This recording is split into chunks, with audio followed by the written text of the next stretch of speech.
Adventure Time is the best show on Cartoon Network. Well, at least to me it is, and I plan on convincing you why it should be yours too. I still remember when the first commercial for Adventure Time aired, which is weird because I was like 9 at the time, but the commercial is still ingrained in my mind. So I took a break from whatever shenanigans and hijinks I was up to at the time and watched the premiere. The show looked like nothing I'd seen before, and it intrigued me to say the least.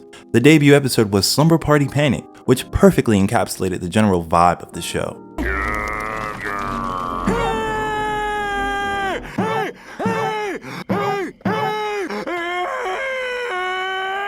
Adventure Time came in a transitional period for Cartoon Network. It was the beginning of a new era, with shows like Regular Show and Gumball having a meteoric rise alongside of it.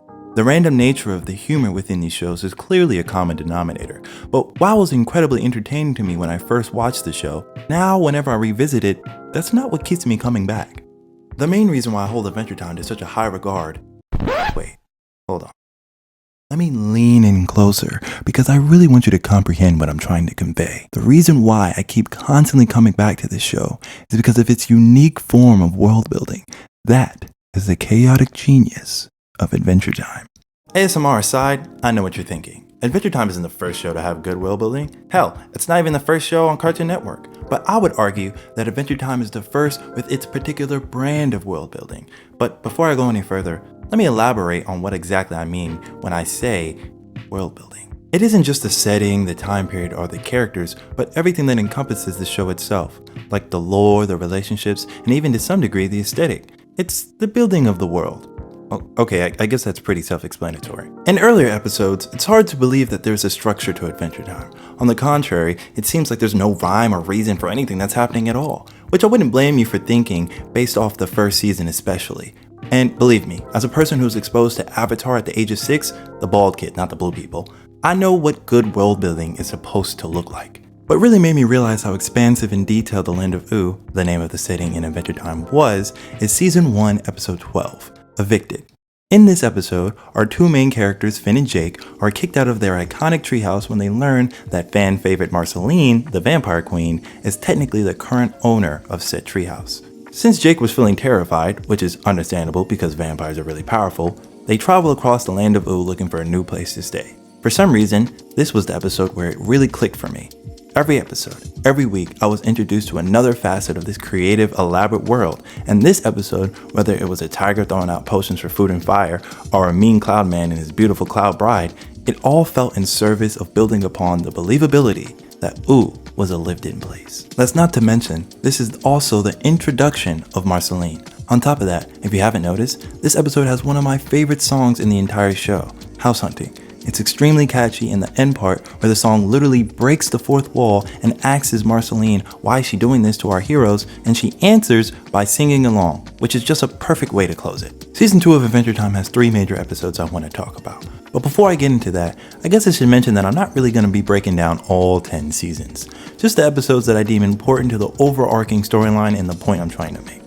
Although, later on in the video, I'm going to talk about one of my favorite arcs in this show, so stick around for that. But for now, back to Season 2. The major episodes that I mentioned before are It Came From the Natosphere, Susan Strong, and Mortal Folly / Mortal Recoil. The slash is because those two are basically a two-parter. I chose these episodes because they introduce 3 major characters that will be reoccurring and have major story implications moving forward. It Came From the Natosphere introduces us to Marceline's dad, Hudson Avadir, who for all intents and purposes is the devil, considering the realm he resides in and governs is literally hell. Hudson is evil incarnate, which he'll tell you himself, but at his core, he really just wants his daughter to take over the family business. But he also serves as our first taste of Marceline's background and upbringing. Marceline's origin will later become an integral part of the lore as she quickly becomes a main character. Susan Strong is the debut of another character being Susan herself. When Susan arrives, she is animalistic in nature, and Finn tries to induct her and her people to the Candy Kingdom Society under the pretense that it may help him find out what happened to the rest of the humans in the Land of Ooo. Oh, I guess I should mention that Finn appears to be the last human left in the whole world. Susan and all her people seem to be some type of docile humans who all wear animal-themed hats. When they meet the Candy people, they consider them to be food and almost immediately start, well, eating them. During the commotion, the docile humans' hats burn off, revealing them to have gills on the side of their heads, all but Susan, who runs away before Finn could see what's under her hat. Susan and her storyline are incredibly important to Finn's development and his origins as well. The The two-parter Mortal Folly / Mortal Recoil are vital to the rest of the show. While it isn't the first time we see the Lich, it is the first time Finn and Jake have contended with him themselves. The Lich, if you don't already know, is the titular main antagonist of Adventure Time. He is the Herald of Chaos and the last scholar of Gold, and by proxy, the antithesis of everything Finn stands for. This episode's introduction of the Lich is so well crafted because not only is he perfectly set up as the lingering threat, but because it's also a showcase of how capable a mere human like Finn is in this fantastical world. Finn actually manages to defeat the Lich until the Ice King completely ruins it by dropping Princess Bubblegum of the Candy Kingdom in a vat of the Lich's essence. Go free! Oops, I've got the dropsies. Which basically causes her to become possessed, which leads to some of the funniest jokes in the whole damn show. The Ice King is an ice wizard who acts as a constant wedge in the plans of Finn and Jake, who isn't really evil per se.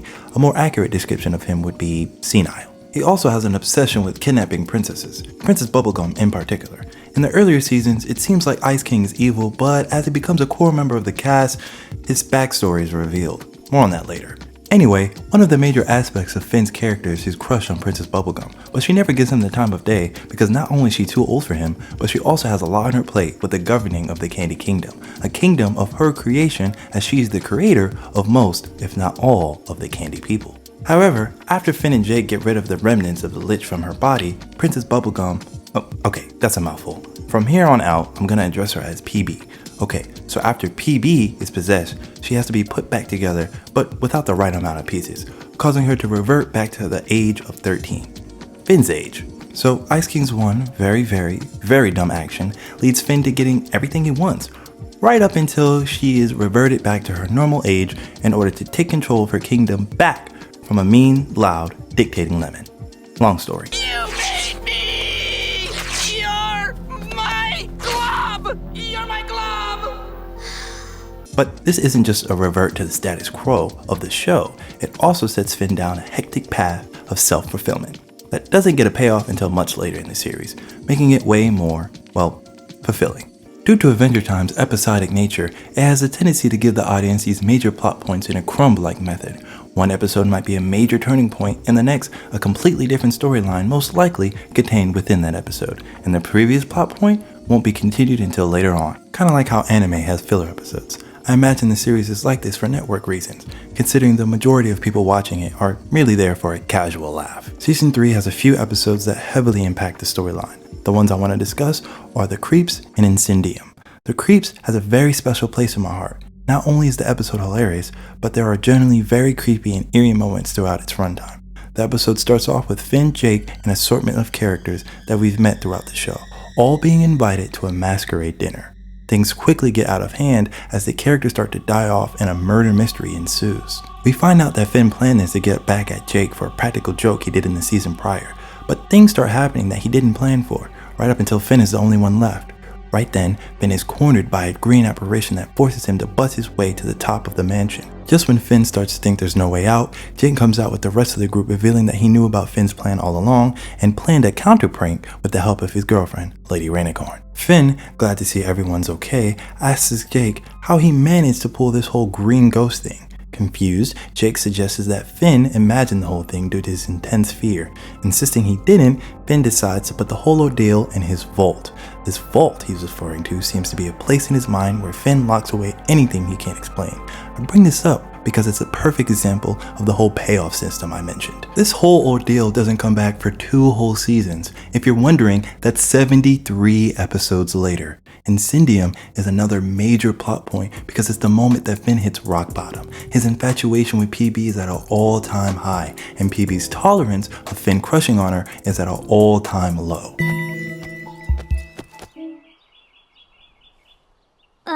Finn, no.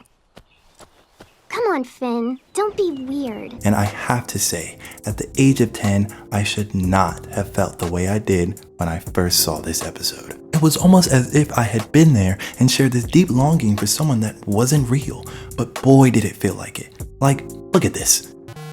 I can't keep pushing this down any deeper. Why do I keep trying if I can't keep her? Damn, Well, Zuko said it best.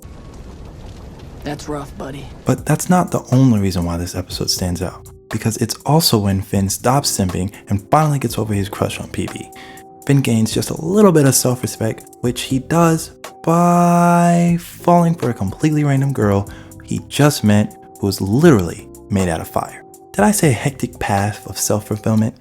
I meant a long, excruciating journey of self-fulfillment. But before we move on, there's one more episode I want to mention because I really believe it's a showcase of Adventure Time's humor at its absolute peak.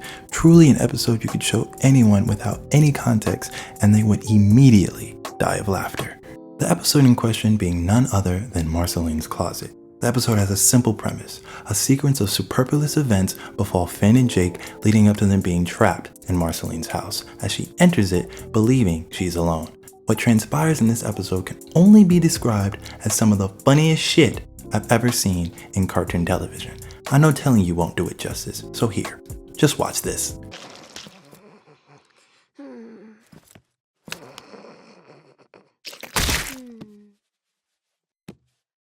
I would be remiss if I didn't take a moment to appreciate this show's amazing music. Like no video essay on Adventure Time would be complete without highlighting how truly wonderful the music in this show is. There are plenty of songs that have story implications like Marceline's I'm Just Your Problem, which seems to be one of the show's first hints that Marceline may have some romantic feelings for PB. There's also Remember You, which reveals that Ice King, whose real name is Simon, and Marceline knew each other before the big war that laid waste to civilization, and how Simon looked after her hundreds of years ago when she was just a little girl. You'd be surprised with how emotional and heartbreaking some of these songs can be. Marceline's songs alone are something to marvel at, but even the smaller songs that don't have as much spectacle stand out. Like Jake's Gladiator Grave song, or Finn's song about noodles.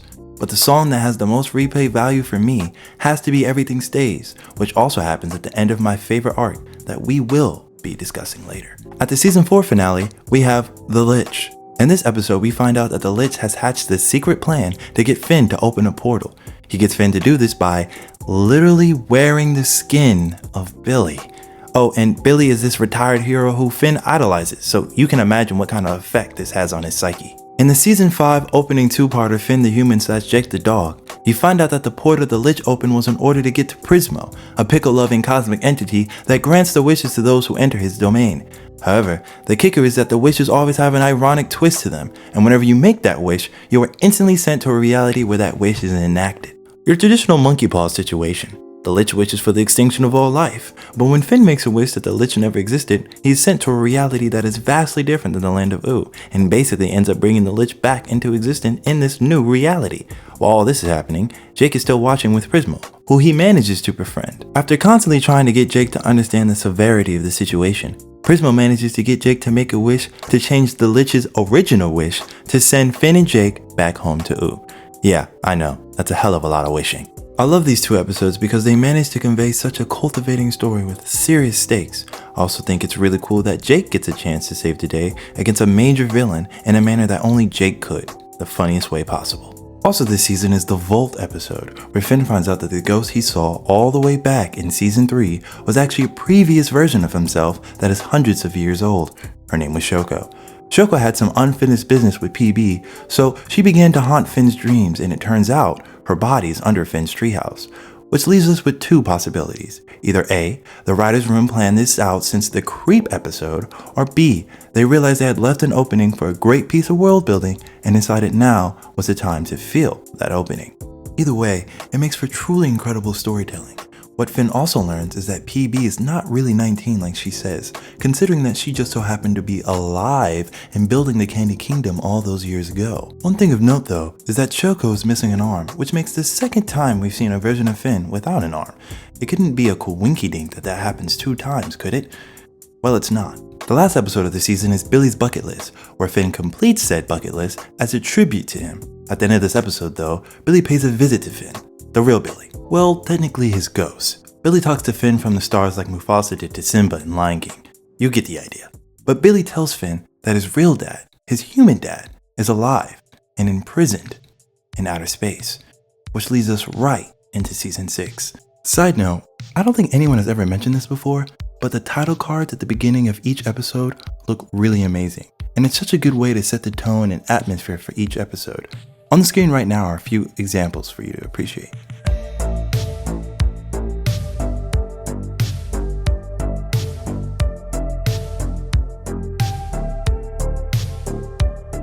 Season 6 picks up right in the heat of things once again. In order for Finn and Jake to reach the Citadel, space prison, they must commit a cosmic crime. So Jake turns to his friend Prismo for assistance. They concoct a plan, but all hell breaks loose when the Lich pops up at the last second and kills Prismo. This leads to the Lich getting arrested by space police, I guess, and for Finn and Jake to follow them right to the Citadel. When Finn and Jake arrive, they see Finn's dad is also in prison. While Finn struggles with the idea that his dad is most likely a heinous criminal, the Lich is in the background using his magic to escape and simultaneously setting the other prisoners free. Finn's dad, real name Martin, manages to set himself free during the destruction. The space police are killed by the escaped prisoners, but while the last one is dying, it shoots Martin in the leg, injuring him.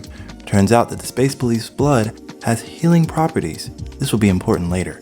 Finn takes this moment to confront his dad about where he's been all this time, but turns out he came all this way to learn that his father is a huge dick. I'll let this clip speak for itself. I gotta run to the store! Right after that, the Lich immediately escapes and dazes Finn and Jake with one of his truly just straight up cool abilities. This causes those before him to do whatever he says. One thing I'll say about the Lich, the man has amazing monologues, mostly thanks to his voice actor Ron Perlman, even if the man couldn't give a flying about Adventure Time. What was it like working with Adventure Time, playing the Lich? I literally don't remember. In a wild turn of events, Finn musters the strength to use the same magical blood of the space police that has an unexpected effect on the Lich, but we'll come back to that. While the Lich is discombobulated, Finn runs to stop Martin from leaving him again as he tries to escape with the rest of the prisoners. The orb they are escaping on was tethered to the prison, so one of the convicts cut it off. With the help of Jake, Finn manages to hang on, but under the direct instruction of Martin, one of the prisoners casts a portal to speed up their escape. Then something else unexpected happens. Finn's grass sword grows from his arm.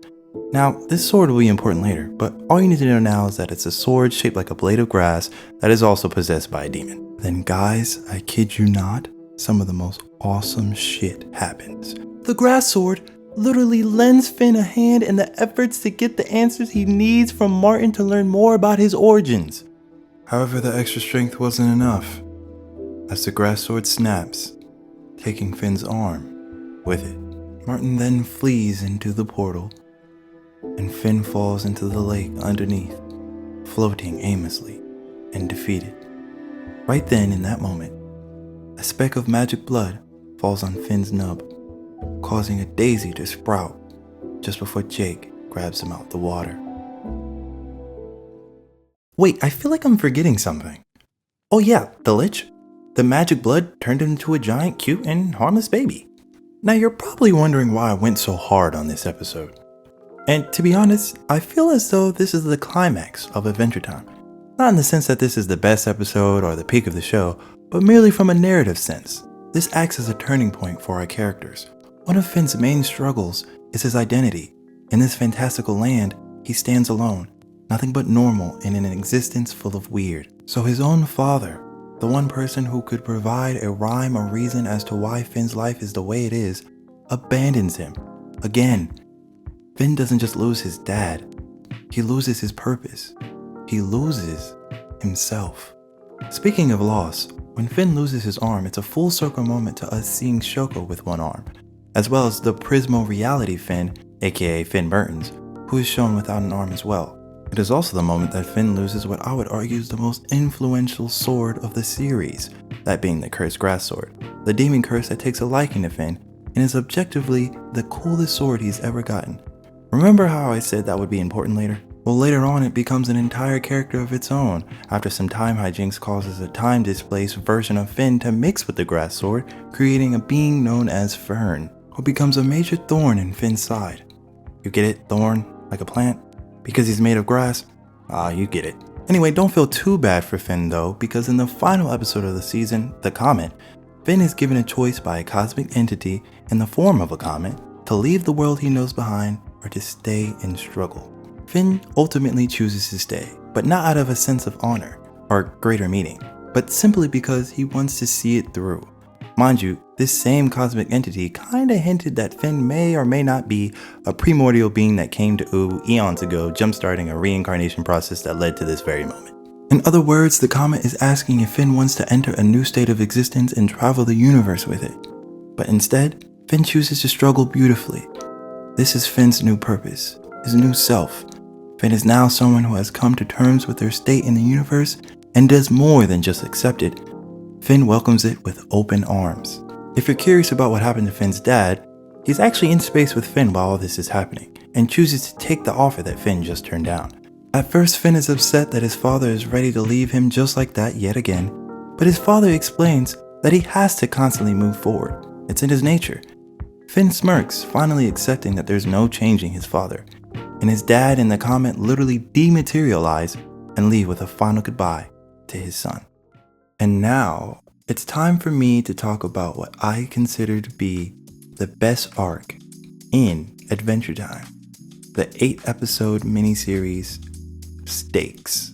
Stakes is in season 7 of Adventure Time, and it follows Marceline as the main character. We also get a deep dive into her past, showcasing just how she became the vampire queen. Hundreds of years ago, vampires ran rampant due to the reign of the previous vampire king. Marceline took it upon herself to hunt them all down. You see, Marceline had the unique ability given to her by her father of sucking souls. Hey, yo, what the fuck?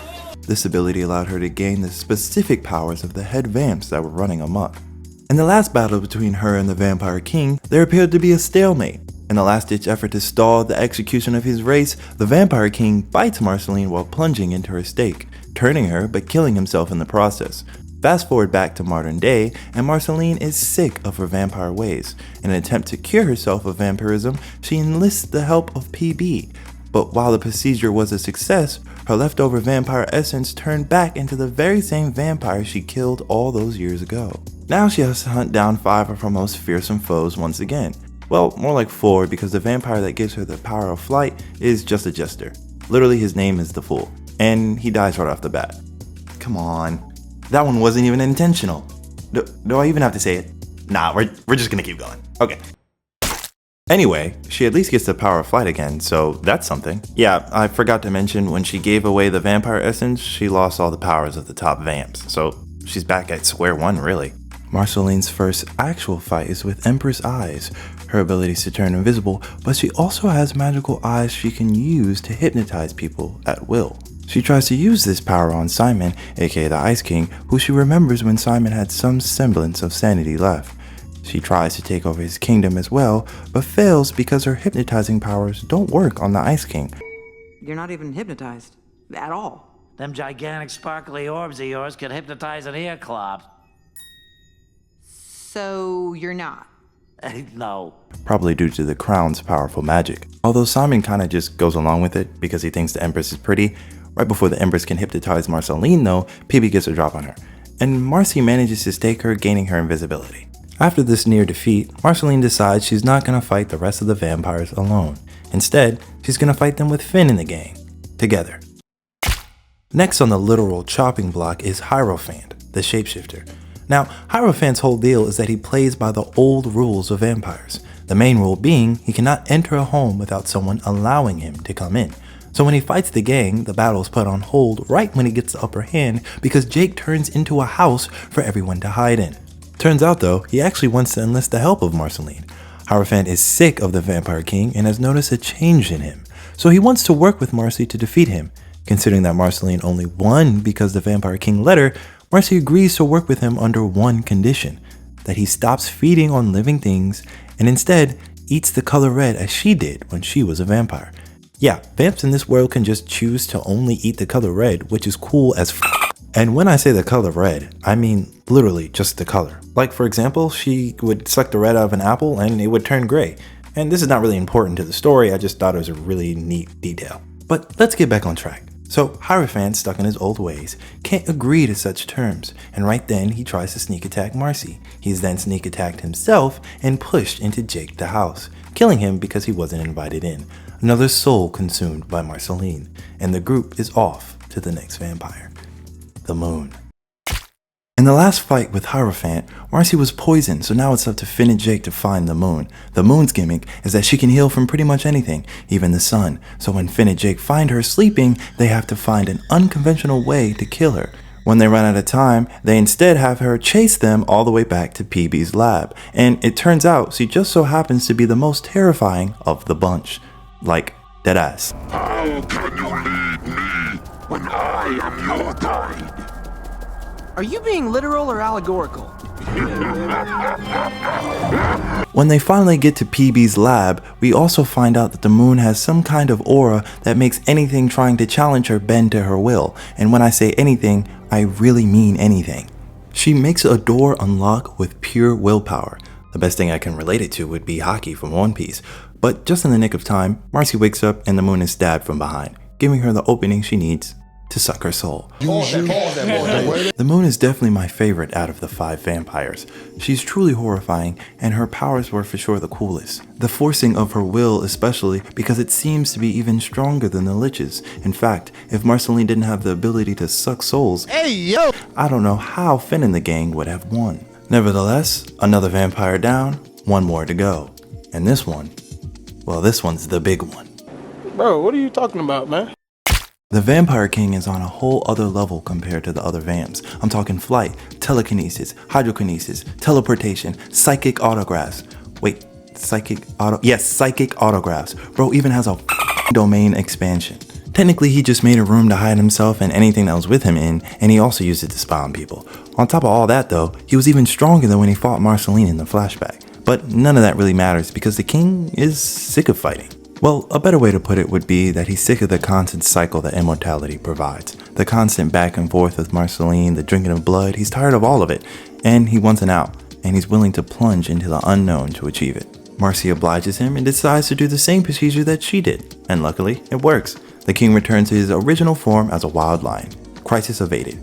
PB puts the king's vamp essence in a bucket and gives it to Peppermint Butler to discard. Although in true Adventure Time fashion, he fails spectacularly, tripping on the king's tail, causing the bucket to land in a sleeping Jake's hand, who promptly opens it, releasing the pure vampire energy. When the essence is released, a huge dark cloud that resembles the Vampire King starts to terrorize Ooh. We see all sorts of kingdoms try to lend a hand, from the Flame Princess all the way down to the Hot Dog Princess, but there's one person of note missing from the fight: Marceline. She feels defeated by the constant fighting, and for a moment, she gives up. It takes the Ice King of all people to intervene, calling her a cockroach because they both survive, and choosing not to fight is the best option. This sort of works as reverse psychology. In the end, Marceline decides to fly to the middle of the vape cloud and has her very own Sailor Moon moment as she powers up and absorbs the essence, turning her into a vampire once again. Marceline accepts that being a vampire is a part of who she is, welcoming her fate, and moves forward with her life, not ashamed, but with content and even appreciation. She ends this arc off by singing the song her mother sang to her as a little girl, Everything Stays. The song is a perfect crescendo on this chapter for Marceline, a song about change and stagnation, suggesting that they are two sides of the same coin. But on a deeper level, I think it's a song of acceptance, accepting not only how things are, but also how they will come to be. You could even say that this idea is the theme of the entire arc. I hold stakes so near and dear to my heart because it's Adventure Time running on all cylinders. The humor, the characters, and even the horror aspect that Adventure Time loves to dip its toe into. Each vampire had their own niche to them, all interesting and truly feeling like a character with rich, deep attachments to the world of Ooh. Well, not the Jessa nigga. He was lame. But the Empress, Hierophant, and the Moon were all amazing in their own right. Also want to highlight the Vampire King because his mindset and overall character design were especially intriguing to me. What stands out the most in the final battle with Marceline and the Vampire King is that it's more of a conversation, as it appears that the Vampire King is considerably stronger than Marceline, but while she's trying to kill him, he just wants to talk. He asks Marceline, "After all these years, what do you notice about Ooh?" Marcy answers that everything stays the same because no one lives long enough to see the pattern. No one but them. So the king, sick of the pattern, throws his hands up refusing to fight but instead chooses something different. The unknown. This is such an amazing philosophy to me. The antagonist confidently makes a decision that our protagonist is currently wrestling with, diving headfirst into change. That's 3 layers of fighting that Marcy is doing with the Vampire King. physically, emotionally, and mentally. Stakes is a beautiful character deconstruction of Marceline done in a way that only Adventure Time could, maintaining the childlike humor but touching on adult themes that carry right on to the end of the show. Season 8 is dubbed Islands, in which Finn, Jake, BMO, and Susan Strong, remember her, leave Ooh in search for more humans. Turns out, Susan is from the same island that Finn is from. That island is controlled by an AI consciousness of Finn's mom, Minerva. Basically, the season served as a backstory for Finn and how he ended up in Ooh. It's actually pretty interesting, albeit a little sad, but also heartwarming? I don't know, it's complicated. Season 9 follows the gang's return to Ooh, and it's in disarray, to say the least. Like, Finn is gone for a month and everything's already all hell. Basically, this ice elemental named Patience St. Pim shows Flame Princess, Princess Bubblegum, and Slime Princess that they all are these powerful elementals, and I don't care. I don't. You know, I was gonna give it this big breakdown, but I don't really care for this arc, and it's pretty much the most important part of this season. On top of that, this video has ballooned to a crazy amount that I wasn't really expecting. So I'm gonna go ahead and skip to season 10 and cover the most important part of that, the final 2 episodes of the show. So here's what you need to know to set up the last 2 episodes.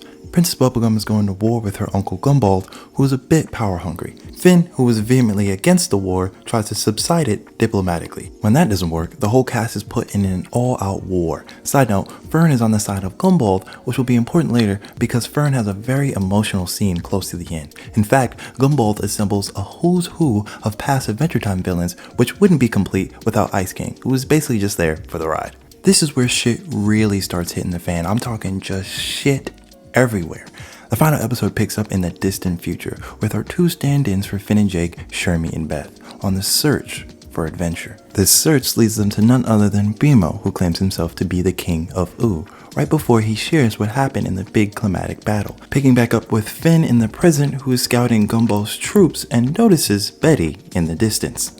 Now I know I haven't mentioned her before, but long story short, Betty is the time-displaced lover of Simon, aka Ice King, who has gone mad trying to free him of the crown's magic. So when Finn sees her, he takes this as a bad omen. Finn makes multiple attempts to end the war before it starts, but none take until he manages a last resort plan where he traps himself, Jake, Princess Bubblegum, Gumball, and Fern in an Inception-like dream with the hopes that they will reach an understanding. At this point, Fern is having a bit of an identity crisis, considering he's basically a clone of Finn, which causes him to also hate Finn. So in this dream sequence, Jake finds Finn's vault, yes, that same vault from season 3, leading to it being opened, allowing Fern and Finn to have a heart-to-heart. The caveat to this being that it allows Fern to free himself of the grass sword, but losing his body in the process. While that happens, PB and her uncle manage to realize the harm that they did to each other and decide to end the war. Well, actually, when they wake up, Gumball tries to sneak PB, but he's stopped before he can do any real damage. However, this is where the real war begins. You see, all the way back in season 5, there's an episode called Pahoy, in which Finn literally dies of old age in a pillow dimension. I remember back when I was dad. Dad, you are dad. I ain't dad yet. Oh. No, wait, here it comes. Oh. On his way back to his own dimension, he comes across this godlike being. The being is later revealed to be Golb. Now Golb is no joke. The Lich even declared himself to be the last scholar of Golb, so that should put in perspective what kind of enemy we're dealing with. Why is he here now? Well, Betty's plan was to summon him and harness his magic in order to free Simon once and for all. What she didn't know was just how powerful Golb was. The moment he appears, he immediately dispatches both armies' forces. Realizing the trouble him and everyone else is in, Finn takes the Ice King to Betty to try to talk her out of this insane plan. Betty isn't having it though, as she is determined to save Simon from deep within his Ice King shell. In the process, the 2 are eaten by Golb, and Finn jumps into Golb's mouth after them, losing his arm yet again. A familiar motif. The 3 are now all trapped inside the primordial god. Those still in the battlefield are forced to contend with Golb's lackeys. During the mayhem, Princess Bubblegum is almost killed. Seeing this, Marceline leaps into action to save her. After PB is revealed to be okay, Marceline reveals how she feels. The 2 share arguably the best kiss in cartoon history. It's been a long time coming, we lit as a bitch, and honestly it wasn't that exciting. But us fans were waiting for this moment for a while, and I'm really happy we got it, albeit a little surprised that we actually did. Inside the belly of Gold, Betty, Finn, and Ice King are being digested through a process that breaks down Betty and Ice King back to their normal, non-cuckoo for Cocoa Puff forms. In other words, Simon is back. But now that the crown doesn't work, the situation is looking dire as the stomach of Gold is quickly shrinking. Finn doesn't give up though, still fighting to keep the stomach from killing them. Outside, things aren't looking much better. Jake is pretty much helpless to watch the monster from the battlefield destroy his home. Shocked to see what's left of his house, he shrinks down in fear. Bimo comes to try to console him by singing, as we see just how bad the situation has gotten. The monster tries to kill Bimo but is stopped. Turns out Gob is an entity of discord, thus his weakness is harmony. So everyone on the battlefield tries to harmonize to weaken his power. It isn't enough to kill Gob though, and Finn is just about ready to come to terms with his situation. Just then, the singing causes a hole to form, providing an escape route for Finn, Simon, and Betty. But Betty, realizing that the crown's powers has returned as well, stays behind. You see, the crown's original creator intended it to be able to grant wishes, so Betty has a plan to stop Gob once and for all. She pushes Finn and Simon out and attempts to make a wish, but Gob's magic is just as old as the crown, so after making a few attempts at wishes, only one works. Betty is now fused with Gob, and she leaves Ooh, saving it in turn. After that, we pan to Fern's last moments, when he asks Finn to plant his sword-shaped seed at the base of the now destroyed treehouse. Switching back to Shermie and Beth, they are told by Bimo that this is the end of the story, so they decide to go out and find the fern tree. The final sequence shows what everyone is doing with their lives now, with the end credit song, Come Along With Me, playing during the montage. At the end of the song, Shermie and Beth find the tree where they see a sword lodged within it. Shermie grabs it from the branch, and they both pose just as Finn and Jake did in the theme song, starting the cycle of adventure all over again. The finale is full of callbacks that are mostly just there to put a smile on the face of the fans, like the rogues gallery that Gumball assembles, but also to have multiple full circle moments, like Finn's vault or how Fern, a version of Finn, dies in a parallel fashion to how Shoko, the previous version of Finn, died. There's also moments that the show had been foreshadowing for years, like the crush Marceline had on Princess Bubblegum, a relationship that just makes sense as they both are immortal and have an intrinsic understanding of each other. As for Finn, he was always going to do what he does best, being a hero. Adventure Time has a special place in my heart because it's one of the only shows that I watched from start to finish as it was airing. So in other words, I literally grew up with it. And if somehow you're watching this and made it all the way to the end and haven't seen the show, don't worry, because there's still plenty I didn't touch on, including but not limited to some of the single story episodes that were truly amazing, like All the Little People, Hall of Egress, tons of people have made videos on that one, Dungeon Train, Astral Plane, Abstract, and plenty more. There's also the whole Lemon Grab and Lemon Hope thing I didn't touch on, and how Finn literally turned his greatest villain, the Lich, into Sweet Pea, who seems to be who he gives his hero mantle to in the future as he ends up with his sword. The future in general, all of Finn's swords and how he gets them in the meeting behind them. Oh, and how Jake is secretly an alien from another dimension, maybe? Speaking of which, Jake's kids with Rainicorn are like gods who have their own race in the future. And I could keep going, not to mention the post-show character specials, Distant Lands, or the amazing spin-off Fiona and Cake. Honestly, each one of these topics deserve a video of their own. Adventure Time is a giant web of connecting characters and plot lines that at this point seem to have no end. But I guess you could chalk that up to the chaotic nature of the show. And if you pay attention, I mean really pay attention, you're rewarded to the harmony within the chaos. That is where Adventure Time works its magic, where it's at its best. Its true beauty. Anyway, I'm Jamillion, and you're one in a million.